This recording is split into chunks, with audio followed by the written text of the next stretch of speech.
Hey guys, welcome back to Quick Notes with Chris. Today we're going to be talking about the book Unlimited Power by Tony Robbins. Now, basically the book talks about what it takes in order to take control of your life, and it all talks about taking action. Action is the direct key towards basically having power. See, knowledge isn't everything. Knowledge is not everything. In fact, people who are generally successful are the people who take the most action. So the key there is making sure that you're doing something, right? Pick no matter what it is and keep moving forward.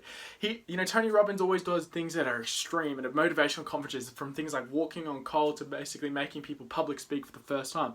And the reason behind that isn't because it's so extreme per se, but it's all about getting people in the mindset of having to do something, having them take action. It's all about moving forward, moving through the motions, understanding that failure is going to be a part of whatever business venture that you take, whether it's fixing your relationships, whether it's moving towards a more positive part of life. It's always going to take a level of failure that's going to be involved. For example, KFC, the founder of KFC, Colonel Sanders, it took over 1,009 no's in terms of his business pitches before he found an investor. It's a part of the business, where it's a part of the becoming successful involves having to go through the motions. In fact, have you ever come across someone who wasn't exactly the most smartest person, wasn't the most intelligent person, and it was incredibly successful? Right? Have you ever wondered how is it that someone who's not necessarily the smartest made this much money? Well, the reason is it has nothing to do with intelligence. In fact, I'd argue that success doesn't care at all about intelligence. What it does care about is men of action, or people of action specifically. People who are willing to put themselves out there, willing to put themselves on the edge, maybe embrace rejection, embrace failure, and are willing to roll their dice consistently back to back to back. In fact, the key to success is failure. Failure is a part of the journey. It isn't something that is the opposite towards success. Failure is just as much as a part of success as anything else. In fact, it's the most important part. I always talk about how saying that, if you do want to experience success, double your rate of failure. The person who fails the most is the person who's most likely to succeed. You're as a baby when you're trying to walk, right? They don't fall over a couple of times and think, man, this isn't for me. No, they just keep getting up and they keep walking. They get up and they keep going because they understand that as a part of it. And if you're truly a successful person, you have to understand that failure, those times where you don't actually succeed, times where you get down in the dumps, those are the defining moments. Those are the moments that you can utilize to evaluate, make sure you don't apply differently. So when you are back on the horse and you are trying again, right, you know what to expect and you can actually move through the motions a lot faster. It's not necessarily about failing, it's about learning from your failure. The next thing that the book talks about is for things to change, you have to change. See, success is a habit, just like winning is a habit, just like losing is a habit. So if you can identify the things that in your life that you don't like, the aspects of it which you want to change, that's the first step. The next part is taking action behind that change. Habits create your future. Your daily habits will determine your future. So you have to understand that what are the habits that you have that are bad, what are the habits that are good, what are the things that you want to change, and you have to make sure you start taking strides. Now, it's going to take willpower, it's going to take effort, it's going to take a level of motivation, but most importantly, it's going to take discipline. If you want changes to happen within your life, you have to set you up. The easiest way to do it is through anchoring your environment to aid in you actually achieving the things that you wish to change.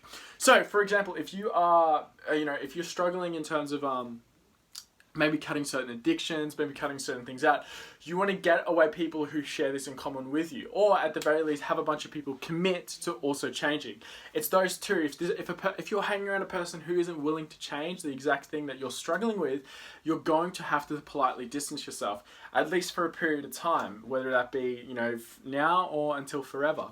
If you do care about changing your habits, just understand that you can relapse, which is why it's the key to understand that bad habits don't disappear.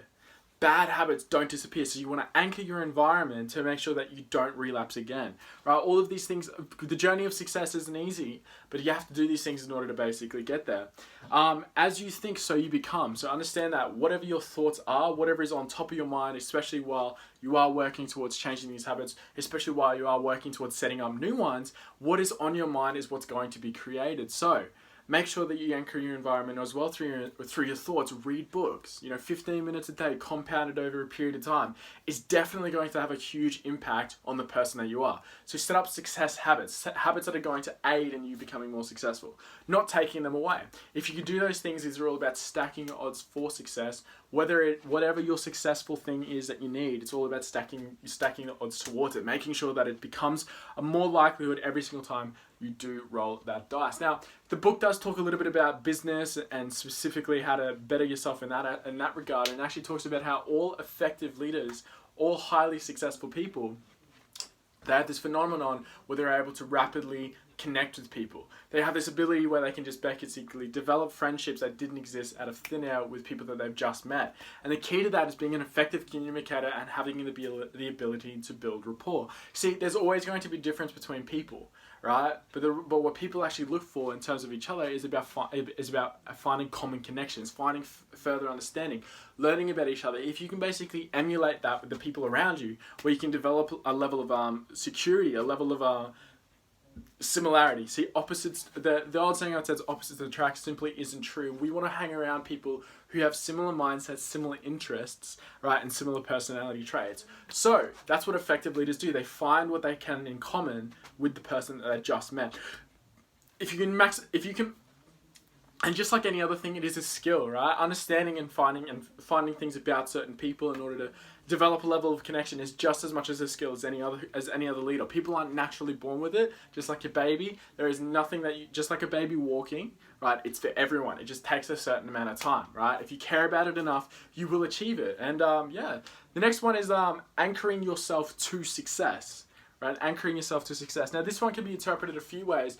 A couple ways would be that you have integrity to yourself. If you care so much about becoming successful to the point where nothing else matters, right, then that'd be anchoring yourself to success, right? But that's a mindset thing. That's creating a habit, and that's going to take time. And it's definitely going to not be something that's so easy to do. What you need to do, right, is anchor it through your environment. I've already spoken to this through helping you develop habits and stuff like that, but more specifically, anchoring yourself and plugging yourself into a mentor. Finding people who force you to level up. You know, the law of association means that you will always become the average of the 5 people that you hang around. So if you hang out with 4 homeless people, you're going to be the 5th. If you hang around 4 millionaires, you're going to be the 5th. So you want to basically plug into people who have what you have and can teach you how to do it. And that's the key towards becoming successful on a fast-tracked way, right? Outside of failure, understanding that failure is going to be a part of the journey, if you can plug into a mentorship and learn from their mistakes before your own, your chances of becoming successful just increased tenfold, and on top of that became a lot a lot faster. See, the road to success is a limited amount of time. It's always going to be a definitive amount of time. The problem is you're never going to know how long it's going to take until you get there, but there will always be an amount of time. The 2 ways that you can fast track that: doubling your rate of failure, right? With more failure comes more evaluation, comes more learning. The second part is by plugging into a mentor.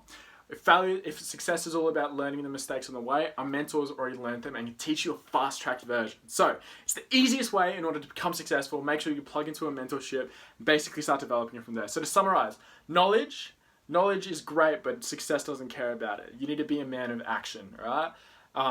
Do the extreme, do something that's uncomfortable, find out what you're uncomfortable with and try to become comfortable with it. Failure is a part of the game. If you look at Colonel Sanders and a bunch of other business opportunities, KFC, Colonel Sanders, 1,009 rejections before he found an initial investor, all right? Babies don't fall over consistently and then decide that this isn't for them. They get up and they try and try and try until they can walk. It's just how we work. We're programmed in it. Everybody can be successful if they're willing and care about it enough. All right, success doesn't care about intelligence at all. How many times have people met highly intelligent and highly intelligent people, and yet for some reason they're not successful? That's because potential is in anyone. What it really cares about is what you can do with it, your work ethic behind it, your action. If you care about something enough, you care about anything enough, you can and will achieve it.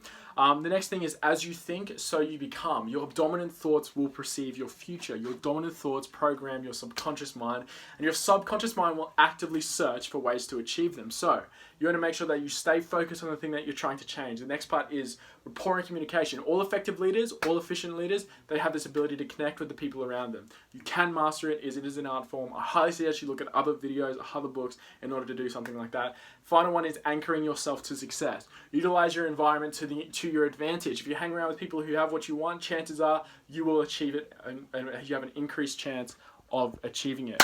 Anyways, guys, that's it for quick notes with Chris. We still have a lot of other videos coming out that you can utilize to improve yourself and put you in a better position for success. But yeah, I really hope you enjoyed the video. Like, comment, subscribe, and I'll see you guys in the next video. Appreciate it. Thanks for watching.